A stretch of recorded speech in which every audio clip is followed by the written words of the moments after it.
Hola. Bueno, en este vídeo y en los siguientes vamos a hablar de lo que se conoce como agentes destructivos de la madera. Eh, es muy importante conocerlos porque estos agentes, estos condicionantes, van a provocar el desgaste, el deterioro e incluso la destrucción de la madera. Entonces, ya digo, conociéndolos es la mejor manera de prevenirlos. Bueno, hay que tener en cuenta que la madera es un material que es orgánico. El origen es natural, lógicamente, y por lo tanto es un material que es perecedero, que es susceptible de ser atacado y de tener una duración limitada. En la madera lo que hay son una serie de propiedades de dureza, de resistencia, de flexibilidad, que lógicamente con el tiempo, con los años, van a ir perdiendo un poco esas propiedades de las que os hablo.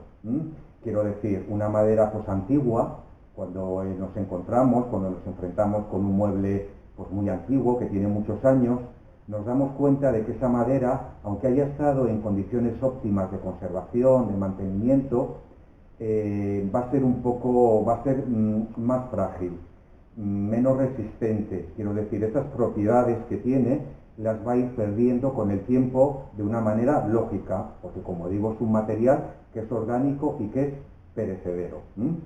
Ocurre un poquito, siempre se hace el símil de la madera, por ejemplo, con los huesos de un ser humano, ¿no? Nuestros huesos también con los años van perdiendo propiedades y se vuelven más frágiles, ¿no? Están más expuestos, por ejemplo, ante un golpe, y lo mismo pasa con un mueble, con una madera, ya digo, es más frágil. Simplemente eso hay que tener en cuenta, que tiene unos años, y que bueno, que se vuelve frágil, como digo.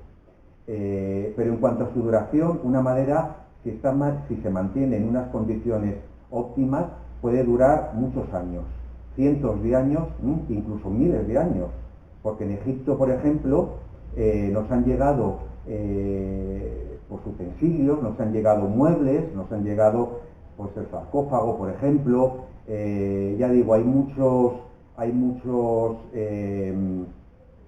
muebles de esa época que nos han llegado en unas condiciones óptimas.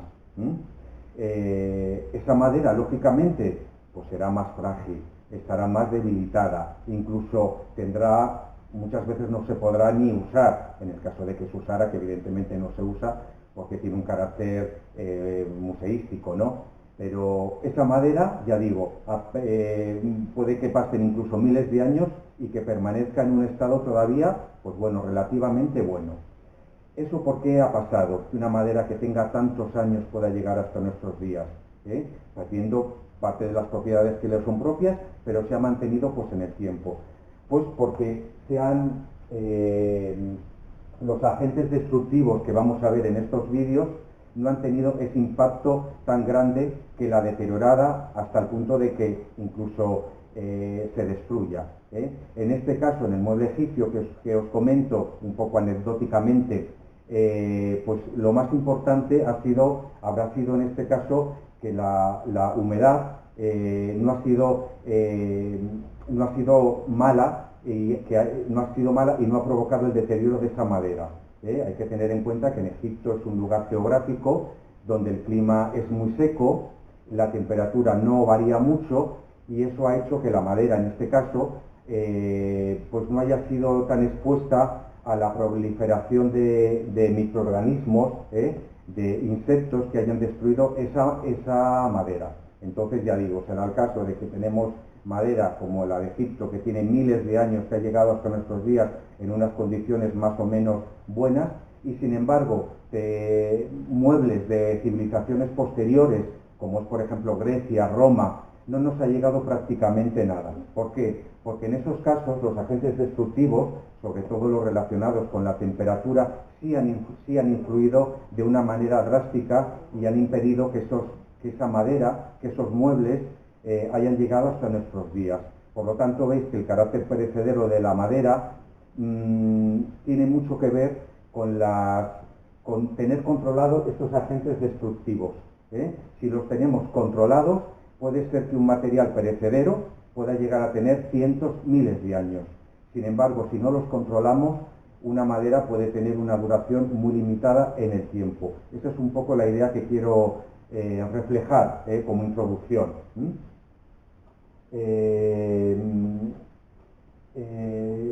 Los agentes destructivos se suelen distribuir en dos grandes grupos. Sería un poco los no vivos, que serían, pues por ejemplo, los relacionados con el clima, las radiaciones solares, el agua, la temperatura, y también serían, dentro de los no vivos, los denominados físicos, que bueno, están relacionados pues con el rozamiento, con el uso, el deterioro por el uso, por ejemplo, con utilizar sustancias químicas sobre la madera, sobre el mueble. Todas estas cosas van a hacer que su uso provoca el deterioro, el desgaste de la madera. Por lo tanto, hay que controlarlas, hay que tenerlo muy en cuenta para hacer un uso muy limitado de los mismos. ¿Vale? Entonces, ya digo, dentro del grupo de los no vivos estarían los agentes climáticos y los físicos. ¿Vale? Esto es un esquema que vamos a ir desarrollando en los siguientes vídeos, pero es un poco para tenerlo claro en la cabeza. De todas maneras, ya sabéis que yo en cada vídeo pues os introducimos un esquema de lo que hemos hablado aquí.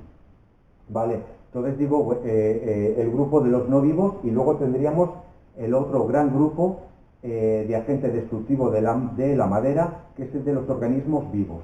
Y aquí se hace referencia a todos los organismos vivos que pueden pues atacar, deteriorar, destruir madera, que son los hongos, las bacterias y los insectos.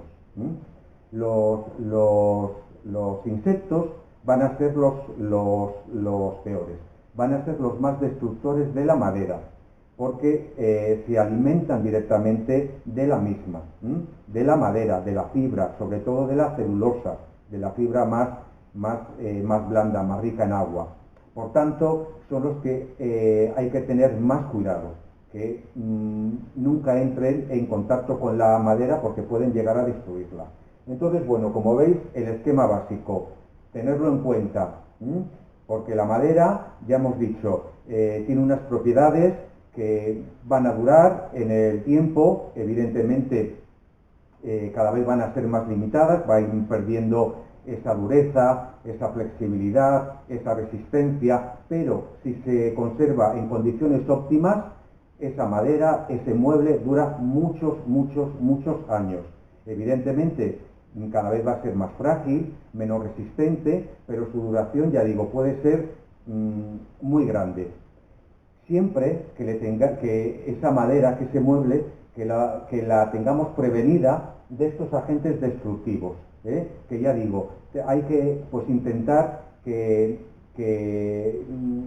no entren pues en contacto con la madera, y si entran, que tengan un contacto muy limitado. Vale, entonces esa es la idea un poco general. Vamos a hablar primero del primer grupo, que son los agentes destructivos no vivos. Ya os he mencionado que principalmente son dos: los climáticos, los relacionados con el medio ambiente, y los físicos. Bueno, primero, climáticos, agentes destructivos de la madera, climáticos. Pues serían básicamente tres. Uno serían las radiaciones solares, es decir, la luz del sol. Otro sería la humedad, y otro es la temperatura. Esos son los tres grandes agentes destructivos de la madera relacionados con los agentes climáticos, con la climatología. Bueno, os he dicho, las radiaciones solares. Bueno, esto es muy importante. La luz solar se descompone pues en radiaciones, que son básicamente fuentes de energía que cuando inciden en un objeto se convierten en calor. Entonces, las radiaciones más peligrosas para la madera son las radiaciones de ultravioleta. Eso, como digo, va a provocar en la madera calor, con lo cual provoca sobre todo un deterioro que se nota en el desgaste de la superficie. Hay que diferenciar, evidentemente, una madera que está al aire libre de una madera de un mueble que tenemos pues, en un interior. Evidentemente el daño no tiene nada que ver. ¿Por qué? Porque una madera que está al exterior está desprotegida completamente. Y aparte, estos agentes climáticos actúan pues, a la vez. Quiero decir, una madera que está al exterior, imaginaros un elemento de una casa de madera o bien muebles pues, de jardín, están pues, expuestos tanto a la radiación solar como a la lluvia, como a los cambios bruscos de temperatura, y esos fenómenos actúan todos juntos, de tal manera que al actuar juntos son más dañinos.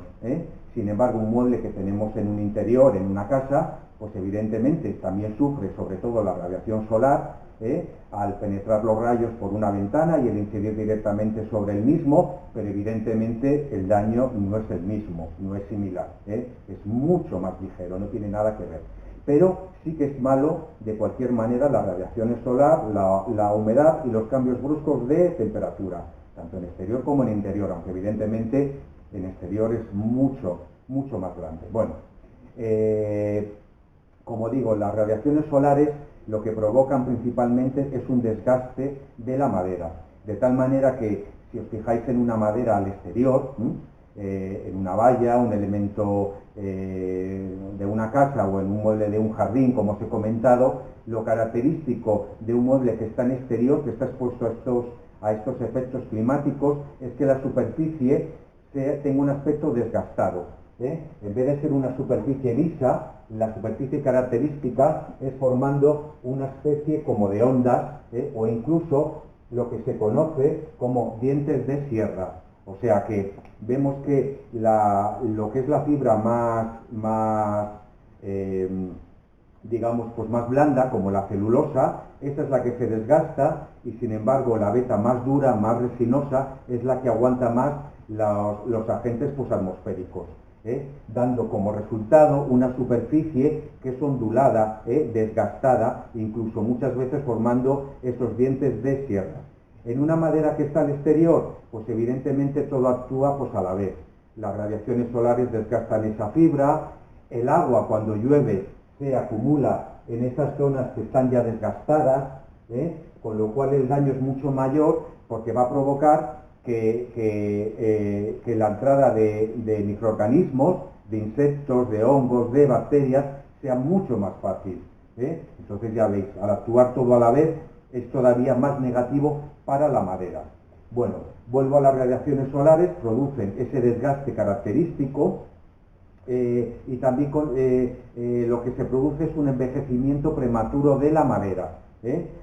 Ese desgaste unido a un tono grisáceo, porque la radiación solar tiene la característica que puede cambiar el tono de un material orgánico como la madera. Entonces ya digo, pues la madera, si está en exterior, producto de radiaciones solares intensificadas con humedad y con cambios de temperatura, pues tendrá ese aspecto de superficie desgastada, irregular, de tono gris, un tono gris, ya digo, como envejecido. Eso es lo característico de un mueble que está al exterior. En un mueble que está en un interior, pues evidentemente no va a ocurrir esto. Pero ¿qué es lo que va a ocurrir si le da directamente la luz solar?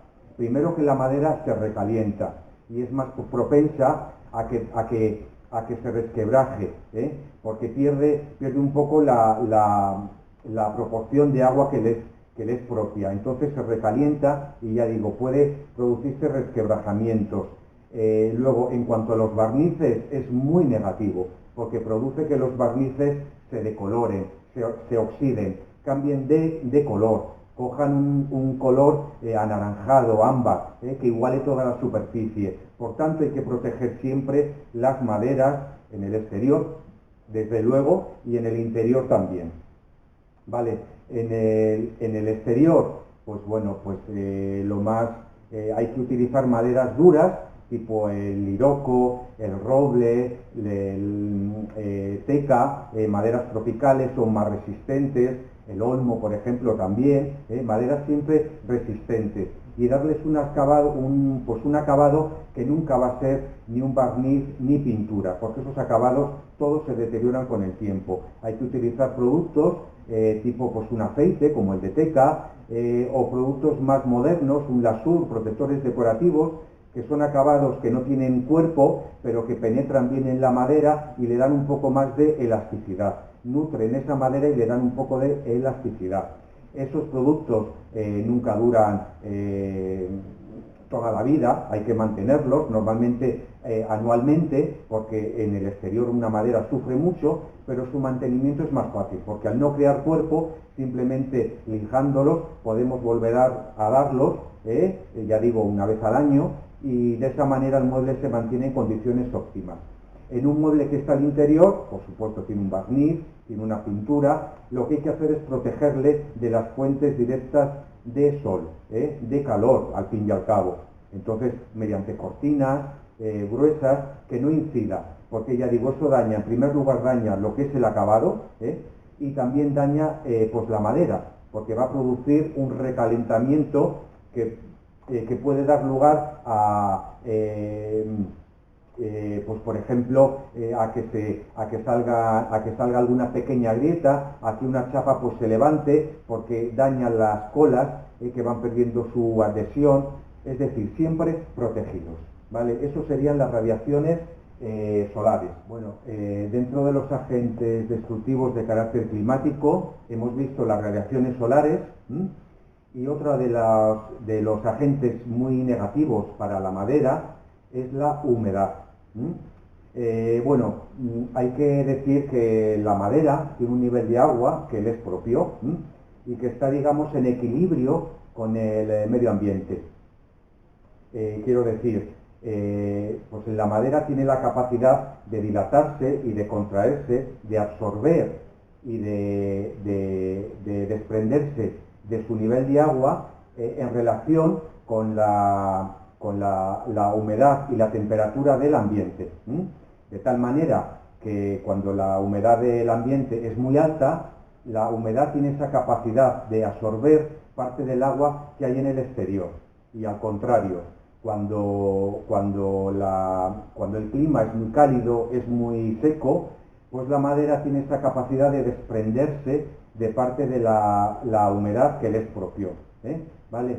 Eso se ve muy bien fácilmente en un ejemplo, por ejemplo, en la puerta de una casa, Si os dais cuenta, cuando la humedad es muy alta, pues la madera tiende a dilatarse, como digo, tiene esa capacidad de absorber parte del agua que hay en el ambiente y, por tanto, muchas veces esa puerta ya no cierra tan bien. Sin embargo, cuando el ambiente es muy seco, pues esa puerta vuelve a cerrar, se contrae, porque va a desprenderse de parte del nivel de agua que le es propio y que está en equilibrio con el medio ambiente.